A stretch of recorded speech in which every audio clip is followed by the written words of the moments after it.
Bueno, este es un tema, si quieren lo vemos rápidamente y lo podemos detener en el momento en que quieran, cuando tengan alguna duda. Este, como les decía, es un video, que es una presentación que también la da la gente de Toronto, y lo que viene es el diagnóstico de la complicación más frecuente y de la causa de mortalidad más frecuente de esta patología, que es el síndrome de dificultad respiratoria aguda, SIRA en inglés. Se ha reportado en la RDS porque, bueno, así es como se conoce más frecuentemente en el mundo aún de habla hispana, ¿no? Y esto es básicamente, el SIRA es un síndrome que está caracterizado por una insuficiencia respiratoria aguda, que es secundario a una inflamación pulmonar que está relacionado frecuentemente por una lesión local o sistémica. La lesión local, como es el caso del COVID-19, es por una infección bacteriana o viral. Y entonces, bueno, lo que hay es un edema pulmonar no cardiogénico, ¿sí? Esto es bien importante. ¿Por qué? Porque podemos tener el mismo síntoma de insuficiencia respiratoria en algún paciente con insuficiencia cardíaca que tiene nuestras características clínicas y que obviamente lo que tiene es un edema agudo pulmonar asociado a falla cardíaca. Aquí lo que hay es una gran migración inflamatoria hacia los pulmones de células inflamatorias que no se encuentran en el paciente con falla cardíaca, y lo que nos va a dar es una disminución en la sensibilidad pulmonar, lo cual ocasiona que sea un pulmón rígido y tengamos problemas de daño alveolar difuso con un problema de intercambio. ¿Cuál es la clasificación más usada para ver la gravedad del síndrome de insuficiencia respiratoria aguda? Es la clasificación de Berlín.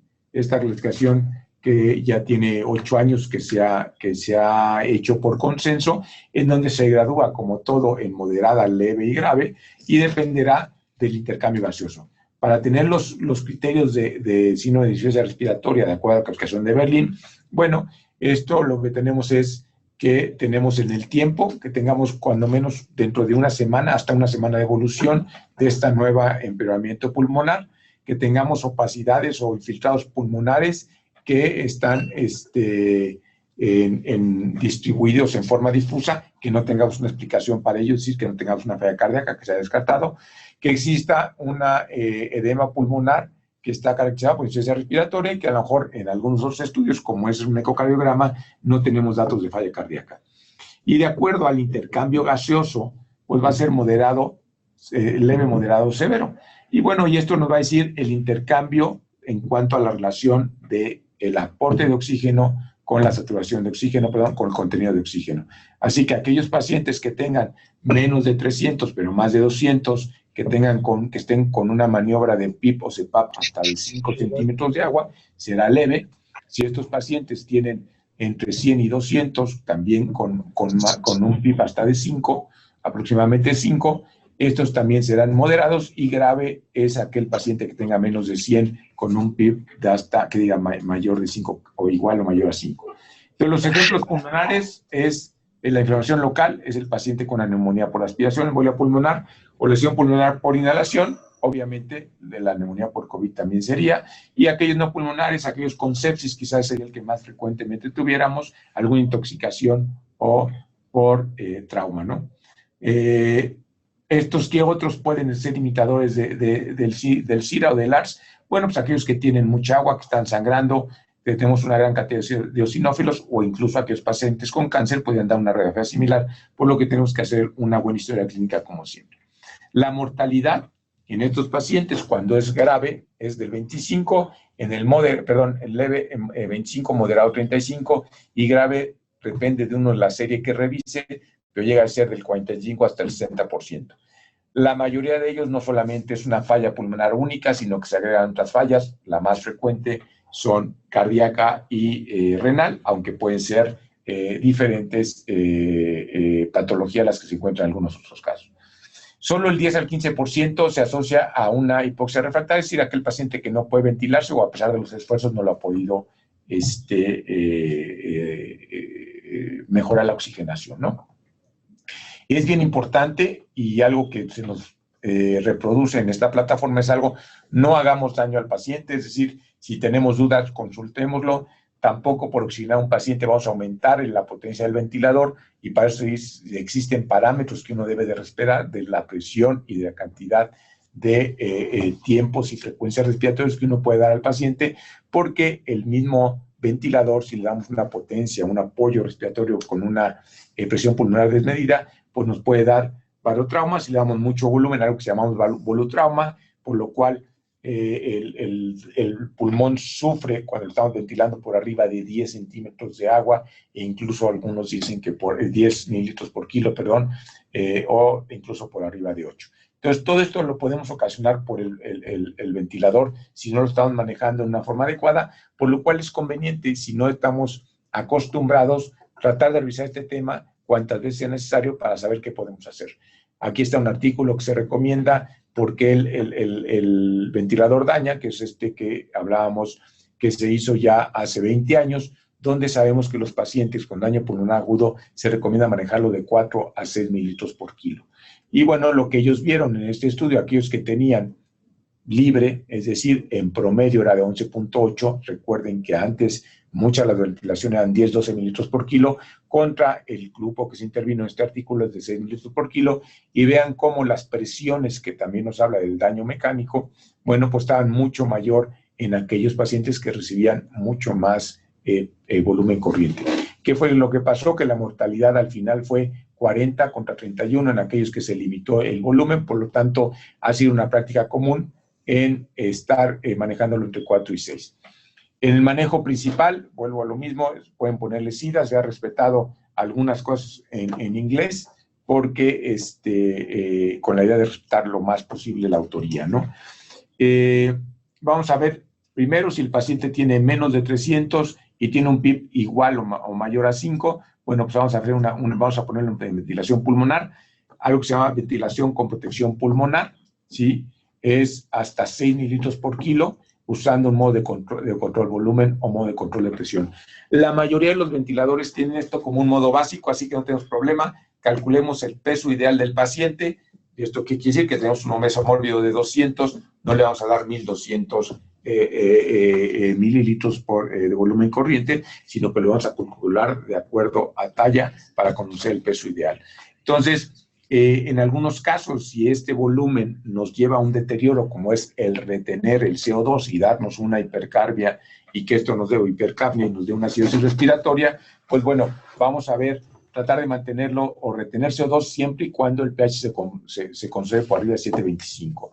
Podemos usar otras maniobras como aumentar la frecuencia respiratoria y, bueno, también saber qué tanto necesitamos de PIB, porque a veces podemos distender al pulmón y también podemos a lo mejor atrapar más aire, pero muchas veces el PIB necesario nos va a ayudar a reclutar más unidades, y esto lo que va a hacer es que podamos mover mucho más el CO2.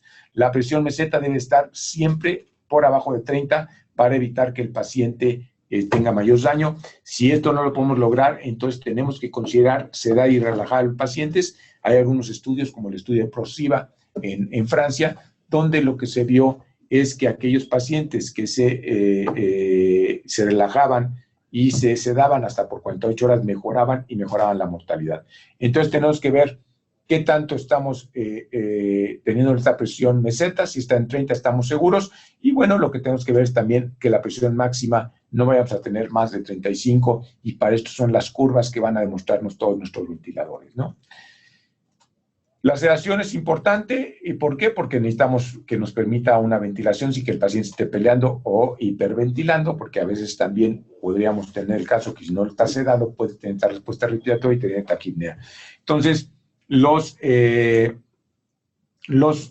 agentes que se utilizan más como relajante muscular, el que más estudiado es el cisatracurio, pero becuronio también ejerce un efecto similar, y son los dos que con mayor facilidad podemos poner una infusión continua para poder evitar la disincronía y para poder mantener este volumen efectivo sin que el paciente esté interactuando, y además en lo que tenemos una mejoría de la presión pulmonar y obviamente de la oxigenación. Si a pesar de todo esto el paciente tiene una PO2, FiO2 con el ventilador por abajo del 100, se considera hacer una maniobra de reclutamiento alveolar, ¿no? ¿Cuál es el racional? Sí creo que tenemos que conocer, de la relajación muscular. Bueno, pues básicamente es para evitar la desincronía, y bueno, también ver que estos pacientes han demostrado que al relajarlos tienen menos resistencia por la resistencia que existe ya de per se en la pared pulmonar, y esto puede mejorar y permitirnos que si estos pacientes en algún momento este ventilador está limitado por el volumen, porque así lo fijamos en la fuerza de trabajo o en las alarmas, pues podemos también ayudar con esto. Si esto sigue empeorando, y puede ser por el que el mismo síndrome de insuficiencia respiratoria aguda está empeorando, bueno, pues tenemos que ver qué es lo que tenemos que hacer como opciones para titular el PIP, y lo cual también aquí les mandamos y les recomendamos que vean ese video para poderlo analizar y que en las siguientes sesiones podamos interactuar. Entonces, lo que vamos a hacer es una opción que parecería beneficiar solo al 60% de los pacientes de esta enfermedad, y el día de hace 3 días liberó un estudio de los italianos liderado por el doctor Gattinoni, donde habla que hay 2 fenotipos de respuesta de este virus, y que algunos responden mucho más a posición prono que otros que van a deteriorarse. Entonces, podríamos probar, si hemos fallado en las maniobras previas, poderlo tener, y lo que hacemos, si no es esta opción, ponerlo boca abajo. Para eso también les recomendamos que revisen el video, y hay un manual de cómo voltear al paciente, y lo que vamos a hacer, ellos lo que hacen y recomiendan es mantenerlos aproximadamente 16 horas o 12 horas volteados boca abajo y regresarlos. Todo depende de escuela. En nuestra experiencia en el Instituto Nacional de la Nutrición, lo que hacemos es dejarlos pronados a veces 4 o 5 días, los que sea necesario, para después regresarlos boca arriba, aunque como van, aquí hubo incluso pacientes en este estudio de New England que incluso les respondieron hasta 4 de las maniobras, haciéndolo 16 por 8 de descanso, de acuerdo a lo que uno quiera. Entonces, hay documentos que están aquí al final de la plataforma, donde podemos revisar todas estas bibliografía para poder tener acceso, y sobre todo los detalles que se nos están pasando y que pueden ser muy importantes en el momento de llevar cualquiera de estas maniobras en el momento de que queramos darles decúbito prono. Entonces, como repaso, bueno, pues tendremos que llevarnos que el paciente con SIRA, no necesitamos ningún modo nuevo de entrada, volumen control o presión control que nos garantice darle 6 centímetros de agua, 6 centímetros, 6 mililitros por kilo de peso ideal, para mantener una presión que no esté por arriba de 30 centímetros de agua. Entonces, lo que tenemos que hacer, y el desafío importante, es mantener una hipoxia con una moderada hipercapnia, que es moderada y que es aceptable a aquellos que no tengan el pH por abajo de 7.25.